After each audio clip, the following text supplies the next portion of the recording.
Hey guys, I just wanted to share a healthy fudge recipe with you today. Back in 2014 when I had my daughter, I was the most unhealthy that I have ever been in my life. Her pregnancy was really hard, and I just knew that going forward after I had her that things needed to change. So I started a diet called Trim Healthy Mama, a lifestyle if you prefer. I don't love the term diet and everything that surrounds that, but it's called Trim Healthy Mama, and that really helped me listen to my body and become more educated on foods and nutrition and things like that. So one of the things that they stay away from is sugar, and that's really hard to get away from. Your body is addicted to it. You have to go through a detox process. You have to deal with cravings. So in order to help me with that, I found a recipe. Sarah from My Montana Kitchen, this is actually her recipe. I will link the original post of hers down below if you want to check it out. I just wanted to show you how I make it and show you a few different variations. So I'm going to walk you through that today. The base of the recipe is sweetened condensed milk, but you need to make your own because obviously from the store, those are going to be loaded with sugar. So you need to make your own sweetened condensed milk. This is a very, very easy recipe. Once you know how to do it, it's going to become second nature.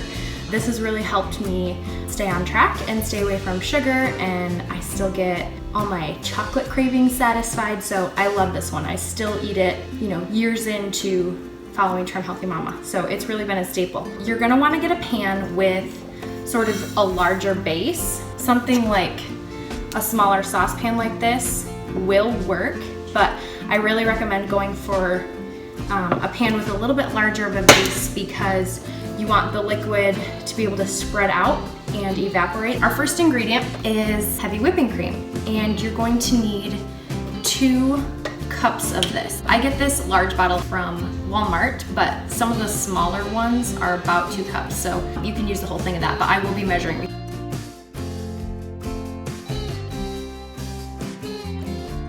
The next thing you want to do is add your sweetener. So one that I use is called Pure.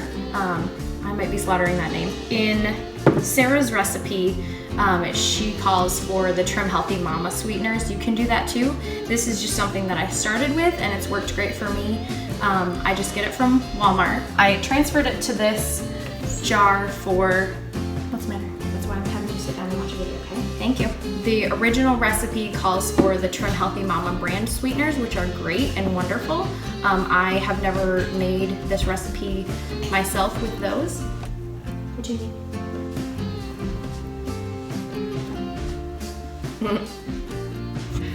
Oh, I am never gonna get to the sweetener, am I? I put it in this container because we were traveling and I didn't want the other one to bust open. It's like a little plastic bag with a zip top, but I do have the single packets of it, so this is what it looks like. It's gonna look something similar to this. It's just white and purple. It's called Pure, I believe.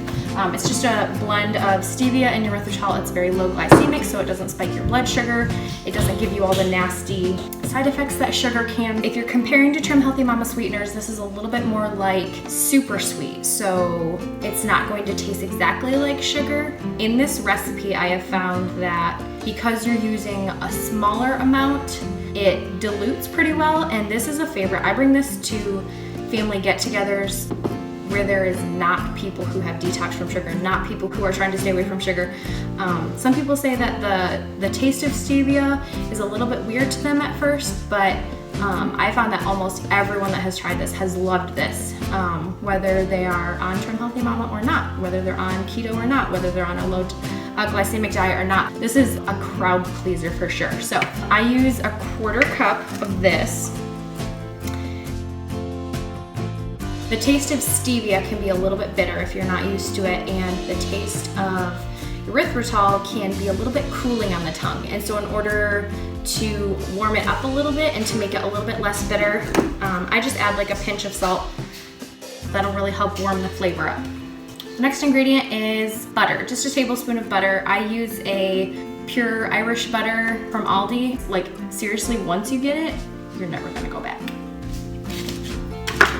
So just a tablespoon of that, and then I'm gonna turn this on about a medium heat and let everything melt together. We want to get this to a gentle rolling boil, because essentially what you're going to do is boil the extra liquid out, and that's going to really help it condense and become gooey and delicious. You want to be careful not to burn the milk. You don't have to sit here and babysit it 100% of the time. You definitely don't want to walk away and come back and find milk boiling all over the stove or scalded milk. You're just gonna mix all of this together and wait for it to come to a gentle rolling boil. I'm gonna show you the consistency of this now as everything kind of melts together, and then I can show you a couple shots throughout the process as it condenses so you can see kind of what it's supposed to look like. We put about 2 cups in here of the heavy whipping cream. When we're done, it's probably gonna be about 1 to 1.5 cups. So we're taking quite a bit of liquid out. I'm just gonna show you the consistency now, and then as it condenses over the next 15 minutes or so, I'll show you shots of that so you can get the right consistency. I'm watching the clock here. I'm interested to see how long this actually takes. I've never timed it before. I'd say we'll start it at about 3:20 for our start time. That's probably when everything started melting together when I turned it on. So I'll check the clock when we're done and compare. We're at 3:25 and it's just starting to come to a little boil. Tiny bubbles there.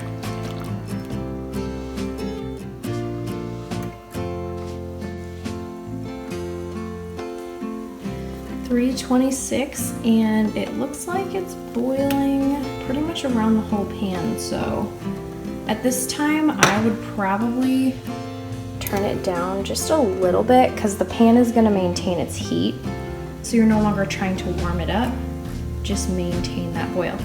This is where you want to watch it a little bit more closely so that it doesn't burn the milk.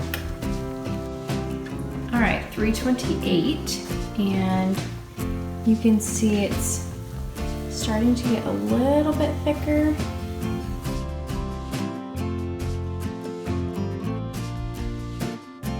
So it's 3:35 at the moment. You can really start to see it choose.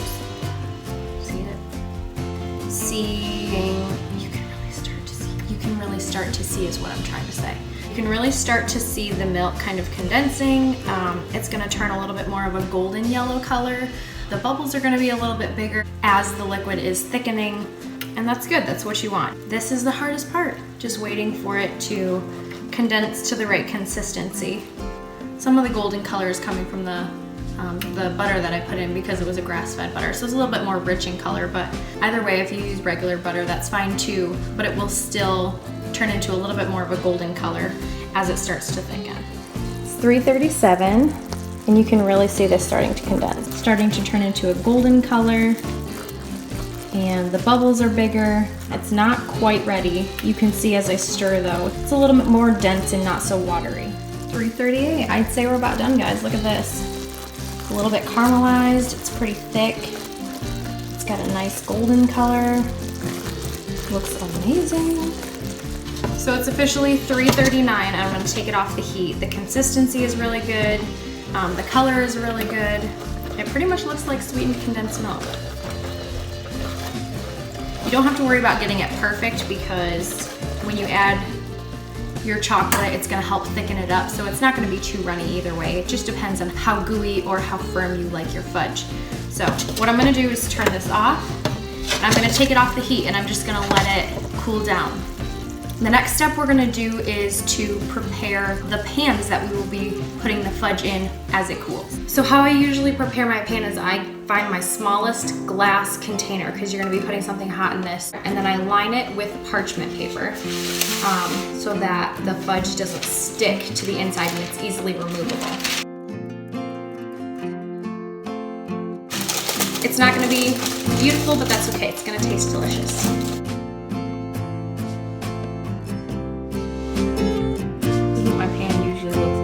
Nothing beautiful by any means, but I just kind of shove the parchment paper down in there, push the corners down, crease the sides as necessary, just so that it sits a little bit better. You don't have to worry about it touching the bottom, because when you put the fudge in, it's naturally gonna weigh it down. Working by the stove in summer is not ideal, and I'm sweating. So the next step is to get your chocolate ready. There's a couple different things you can do to keep this low carb or little to no sugar. So the first thing you can do is just use some sugar-free chocolate chips. The ones that I'm gonna use today are the Hershey's sugar-free chocolate chips. This is what they look like. They're not 100% Trim Healthy Mama on plan. They're just what I have today. I have used them multiple times in the past. Some people say they give them intestinal issues, so just be aware of that. There are better options out there, but I just wanted to show you the first thing you could use is a sugar-free chocolate chip. You can also use Lily's if you want. That's sweetened with stevia. That's a really good choice. There's a couple different brands out there that carry sugar-free chocolate chips, so you can just choose what works best for you.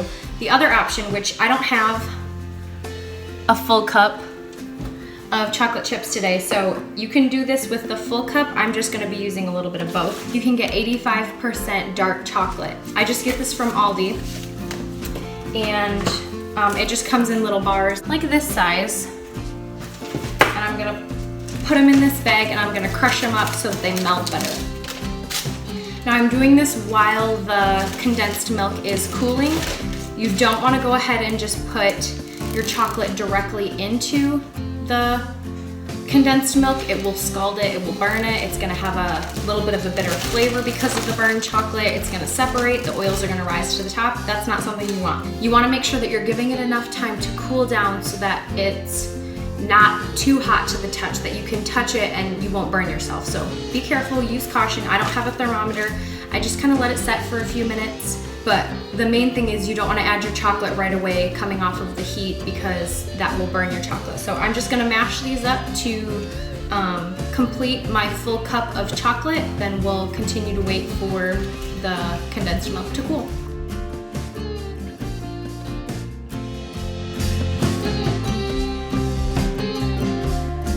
Here's the size difference between the two. It doesn't have to be super small or perfect, but just so you kind of get a side-by-side comparison for the size. You just don't want to throw the whole bar of 85% chocolate in. You don't want the outsides of the bar to burn, the outsides of the chocolate to heat up too fast and too much to burn. In my case, I'm using it along with chocolate chips, so I want to make sure that it's melting all at the same rate.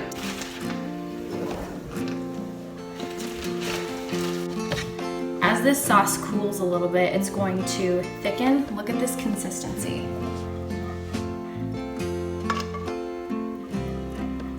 So you can make just plain chocolate fudge if you want. There's a couple things you can do if you want to doctor it up a little bit. Two of my favorite chocolate combinations, chocolate and mint, and the other one is chocolate and caramel. So I just add a couple drops of peppermint extract. You can also add peppermint essential oil if you have that on hand. The other way is you can add some caramel extract if you want more of like a warm fall winter flavor. You could sprinkle some salt on top of the caramel as the fudge cools and hardens. You could also add some pecans or walnuts in there. There's so many different ways you can personalize this and really make it your own. So I just tested the condensed milk and it's not too hot, it's not scalding hot anymore. I can touch it and not burn myself. I can sample it and it's delicious. So I'm just gonna add my chocolate. I'm just gonna dump this in. We're gonna stir it and then I'm just gonna go directly from the pan into my glass dish. And from there, I'm going to put it right in the fridge.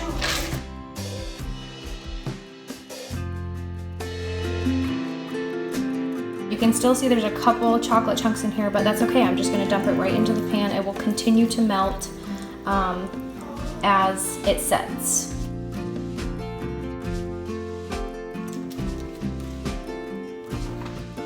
Can you see what's in my fridge? Ugh.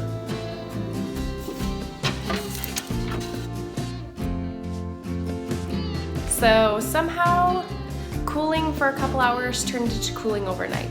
It's the next morning and I didn't get a chance to take the fudge out yesterday and cut it, but my kids have been begging me for fudge all morning. It was a struggle just to get their breakfast in first because they wanted fudge so bad.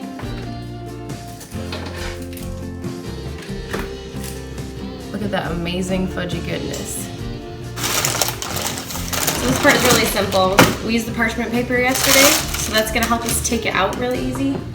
Bonus, this pan is clean. So this is the finished result, guys. What you're seeing here on the top is a little bit of separation. Obviously filming and making fudge makes it harder. The process is a little bit longer between pan and glass dish, so it heated up a little bit more than I'd usually let it. So what you're seeing here is the oil sitting on the top.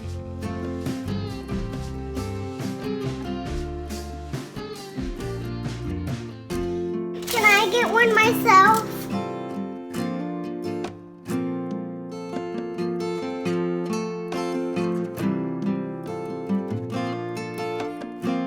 My kids have already eaten multiple pieces apiece. This is not gonna last very long in our house, but we love this. It's low on the glycemic index, so you don't get a big blood sugar spike from it, none of the nasty effects from sugar. This is also keto friendly. This is also considered a Trim Healthy Mama S treat. So if you follow that diet, this is a really good option to keep you away from sugar.